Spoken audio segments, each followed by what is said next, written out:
बच्चों को लेकर कहाँ जाऊँगा। मेरा मकान थी, झाड़ू पोछे में जाती मैं, मेरे बच्चों को पालती हूँ। मारपीट करा मेन रोड पर, गली वाला कोई भी नहीं बोला।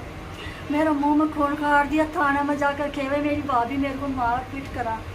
पहले हम आपको दिखाते चले, ये एड्रेस है और ये महिला है।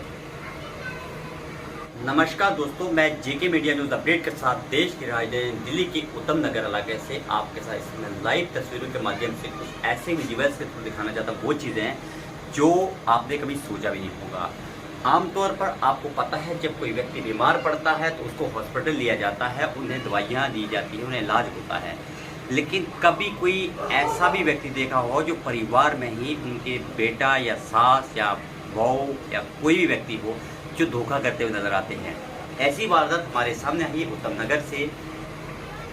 ये उत्तम नगर में रहते थे D9C ब्लॉक में।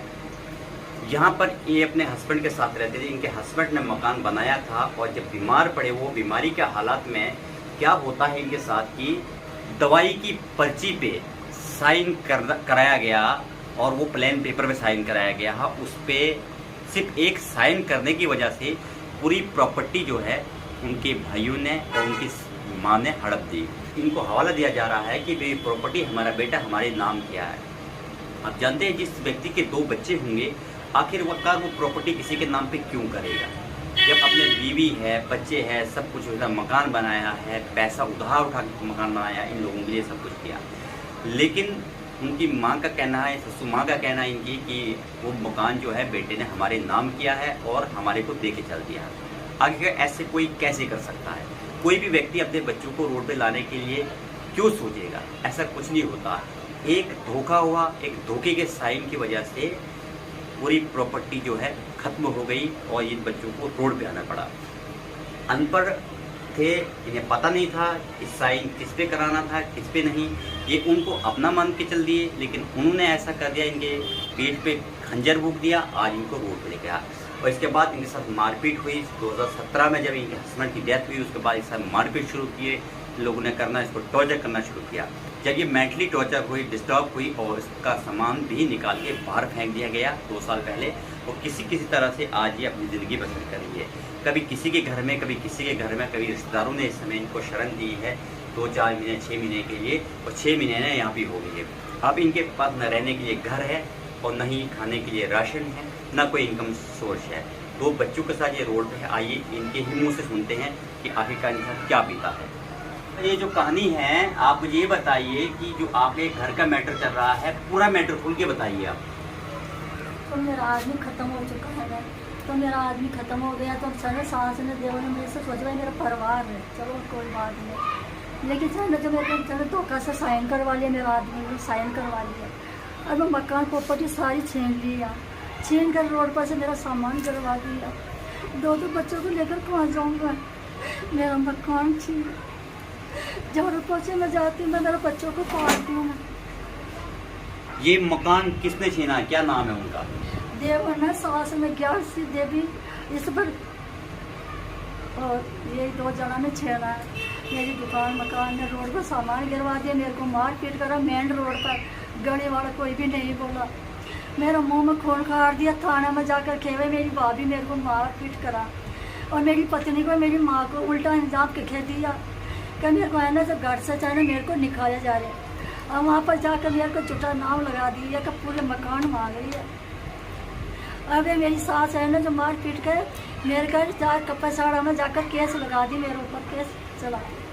वो केस चलता रही है 5 साल तक। अब रोड पर घेर दिया मेरे सामने। कितने टाइम से आप ये रोड पे इन बच्चों के साथ रहते हो और अपनी मुसीबत की ज़िंदगी गुजार रहे हैं, जो इस समय आपके ऊपर बीत रही है, वो हम समझ सकते हैं। कितना समय हो गया आपको? ये मेरे को 8 महीना हो गया, ये 8 महीना चल रही है मेरा। रोड पर सामान लेते रिश्तेदार आकर मेरा सामान लाकर यहाँ छोड़ दिया। अब मैं क्या करूँ बताओ, मैं कब तक रहूँगी? सास कह रही है कि बंटवारा नहीं मिलेगा, तेरे को कुछ भी नहीं मिलेगा। ये प्रॉपर्टी किसकी थी? आपकी सास की थी या आपके हस्बैंड की थी? ये मेरा आदमी का था, लेकिन मैं 4 नंबर की, मेरा आदमी की 4 शादी हो चुकी है, 2 का से शादी करके लाया मेरी। तो मेरा आदमी खेरा कि मेरी है, लेकिन सास ने अपना नाम कर लिया। देवर अपना नाम कर लिया साइन कर कर। अब पता नहीं मेरे समय में अनपढ़ रहेगी, 2 बच्चों को लेकर कहाँ जाऊँ। ये जो बच्चे हैं क्या ये पढ़ते हैं? हाँ, सरकारी स्कूल में जाता है। लड़की है मेरी 9वीं में, 5वीं क्लास में। लड़का है मेरे 7वीं क्लास में, 12 साल। तो ये अपना पालन पोषण इन बच्चों की फीस, किताबें, वर्दी ये सब कैसे करते हो? अब कैसे तो करती हूँ, हिम्मत करके ही करती हूँ मैं। वर्दी का सारा मेरे ऊपर ही है। और राशन पानी की जो प्रॉब्लम होती है उसको कैसे करते हो? कभी आधा भूखा रहता, कभी आधा मेरा ऐसे बच्चों को पालती हूँ मैं। कैसे 5 सालों में मेरा आदमी खत्म हो चुका, कैसे कैसे मैं पाल रही हूँ, बहुत दो जैसा पाल रही हूँ। जो आप झाड़ू पोछा करती हो उसमें कितना पैसा मिलता है आपको महीने का?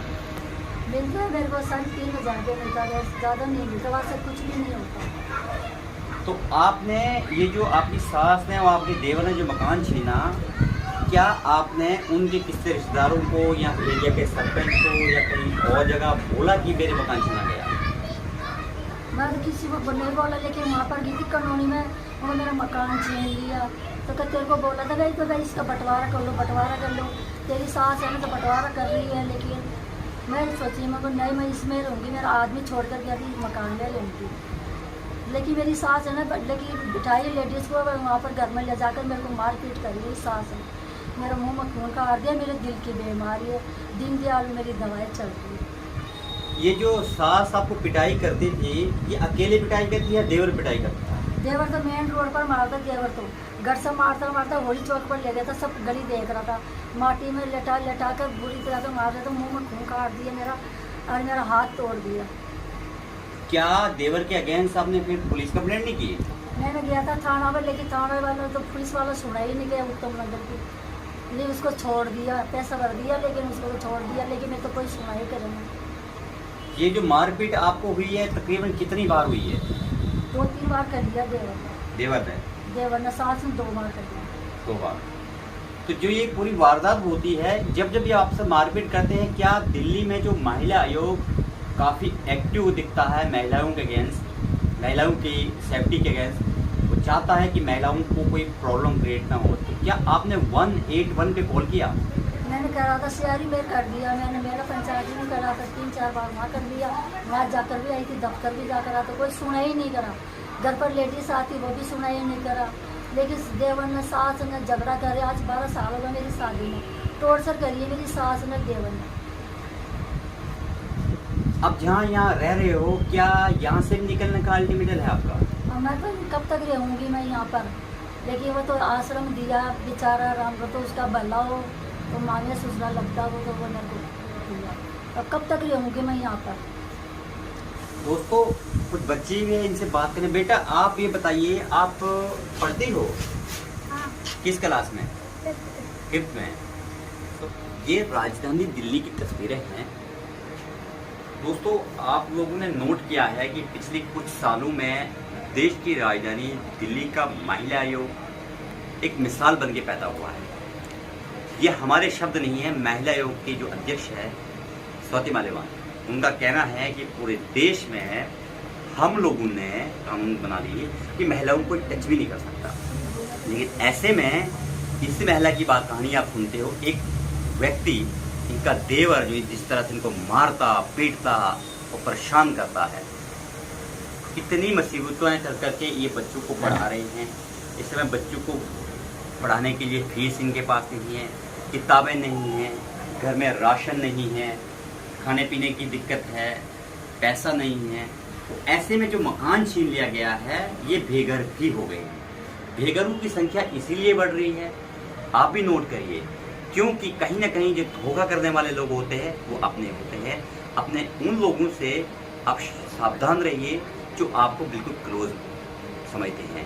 ऐसा व्यक्ति ही आपको धोखा दे सकता है जो आपके बिल्कुल क्लोज हो। जब तक इनके हस्बैंड जिंदा थे तब तक ये उस मकान में रहते रहे और सब कुछ होता रहा। आज 1 सेकंड में एक साइन करवा के उस पूरे मकान को छीन लिया गया, इन्हें मार पीट के रोड पे निकाल दिया। ये समय तरह की ठोकरें खा रहे हैं, परेशानियों का सामना करना पड़ रहा है। जैसे आपने देखा, इनका रोना भी आ रहा है इस समय। ये अपनी दुख भरी कहानी बयान नहीं कर सकते कि किस तरह बयान करेंगे। कुछ और जो प्रूफ्स थे हमने दिखाए थे आप लोगों को। ये इनके हस्बैंड थे जो अब स्वर्गवासी हो चुके हैं, दुनिया में नहीं है। ये एड्रेस सेम है। आप ये बताइए कि ये बच्चे कहाँ जाएंगे, किससे न्याय मांगेंगे, किस तरह अपनी ज़िंदगी काटेंगे? क्या ये अपने ही घर होने के बावजूद लावारिस की ज़िंदगी काटेंगे? ये कहीं से कहीं तक सही नहीं है। सवाल खड़ा होता है उस प्रशासन पर जिस समय इन लोगों को पे मारपीट होती थी। उस समय अगर एक FIR दर्ज की गई होती तो शायद इनको न्याय मिला होता। सवाल खड़ा होता है उन लोगों पर जिन लोगों ने गलती से एक साइन करा के इसको मकान छीन लिया। ये मकान छीन लिया जो है, ये इस समय इनके बच्चों का भविष्य छीन लिया। ये मकान नहीं छीना, इनके बच्चों की ज़िंदगी को ख़त्म किया। अब ये बच्चे कहाँ दर की ठोकरें खाएंगे, क्या करेंगे, किधर जाएंगे, किस सरकार के पास जाएंगे, किस न्यायालय में जाएंगे, किस प्रशासन के पास जाएंगे, या किस ऐसे व्यक्ति के पास जाएंगे जो इनकी मदद कर सकता है? लाचार है, बेबस है, मजबूर है। फिलहाल JK मीडिया न्यूज़ अपडेट के साथ मैं देश की राजधानी दिल्ली से विकास शर्मा।